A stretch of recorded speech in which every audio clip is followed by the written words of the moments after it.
হ্যাঁ বন্ধুরা, আপনারা দেখতে পাচ্ছেন আজকে সুগন্ধা ফিলিং স্টেশনে তেল দেওয়া হচ্ছে। আর এই তেল দেওয়ার জন্য দেখেন কি পরিমাণ মানুষের ভিড়, কত পরিমাণে মোটরসাইকেল নিয়ে সবাই সিরিয়াল দিয়ে বসে আছে।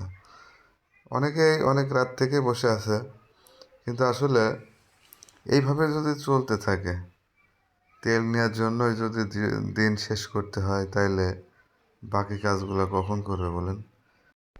তো আমরা কি ভোগান্তি থেকে রেহাই পাবো কি পাবো না? আমরা আসলে নিজেরাই ঠিক না। আমরা যদি আজকে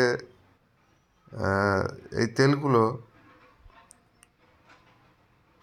তেলগুলো যদি আমরা আজকে নিজেরা মোটরসাইকেলে নিয়ে যদি সুষ্ঠুভাবে চলাচল করতাম, তাহলে মনে হয় না এভাবে সিরিয়াল দিয়ে আমাদের তেল নেওয়া লাগতো।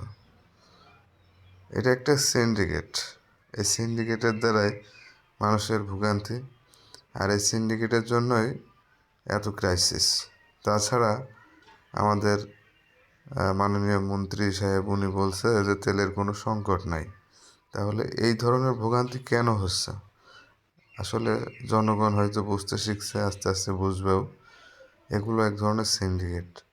এই তেল নিয়ে যে আপনারা মোটরসাইকেল থেকে বের করে অন্যকে সহযোগিতা করছেন বা বেশি দামে বিক্রি করছেন। এটা না করে আমরা অল্প অল্প করে তেল কিনি এবং এই সিন্ডিকেট থেকে রেহাই পাই। অল্প অল্প করে তেল কিনলে নিজে চলি এবং অন্যকে চলার সুযোগ দিই। এতে করে আমাদের এই ভোগান্তি দূর হবে ইনশাআল্লাহ। সবাই সবাইকে সহযোগিতা করি, আর এই ধরনের সিন্ডিকেট থেকে রেহাই পাওয়ার জন্য এদেরকে আইনের আওতায় সোপর্দ করি। সবাইকে ধন্যবাদ ভিডিওটি দেখার জন্য। সবাই ভালো থাকবেন।